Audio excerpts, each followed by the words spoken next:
James here. I'm going to talk about building your actual square beds today.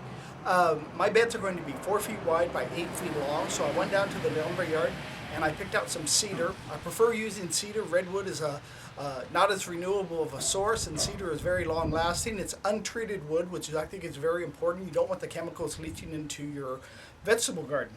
The products, first I'm going to tell you what you actually need. You'll need depending on the size beds you're going to do, you want to get your lumber. I always recommend getting like 8 foot so that you can cut it in half and then you have your 4 foot. So I took 4 of my planks and actually cut them in half. Then after I cut them in half, I rested them up on a sawhorse and I used linseed oil. And went ahead and coated them with 2 coats of linseed oil, and that way they're even more waterproof and they'll last even longer. These should last me probably, I'd say, a good 7 years or more. I've heard some people it lasts them as much as 15 years. Then you want to use deck screws. They recommend using 3-inch long deck screws. I'm using 2.5, and the only reason why I'm using 2.5 is I had a box of them already, and my attitude is use what you got, try to save some money, but get quality at the same time. You want to go ahead and put 3 screws on the end of your long boards, and then you want to go ahead and butt them up together, and I suggest using a square so you know everything's squared out and level. You also want to do this on a solid surface. I'm only on the grass right now because I've got light and dark shadows over on my cement where I actually did this. You want to go ahead and screw them together, so you'll have to make sure that you have your screwdriver and you also have your drill. You want to pre-drill your 3 holes. Then after you're done connecting your bed actually together, you want to use a weed barrier. These come in different lengths, and there's different grades of them actually. I recommend getting a halfway decent grade because you want this to last you quite a while. And you also want to make sure that you have your staple gun to be able to staple your weed barrier down. It's pretty simple, goes together pretty easy. It's just a square. It's all you're really making, or a rectangle in my case. I'm going to go ahead and show you the finished product now.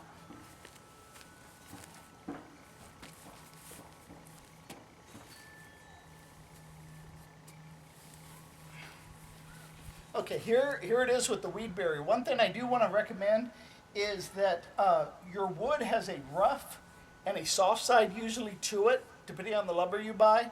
I recommend making sure you put your rough side on the inside and your softer side or smoother side on the outside. That way it's just more aesthetically pleasing. Okay, and it's real simple. Anybody can do this. If you can have somebody help you doing it, I highly recommend that. It's just so much easier on yourself and you get things done so much faster. But I put this together, probably 5 minutes max. So it's not really that hard. The thing that takes the longest, I would say, is putting on your linseed oil. You want to make sure it fully dries. Now I will say another thing, because we are here in the Pacific Northwest, when I bought this wood, it was very wet. I mean very wet and very heavy. And you don't want to be treating wood that's already wet because it's really not going to absorb this linseed oil. So what I did is, it's still been moist and cold outside.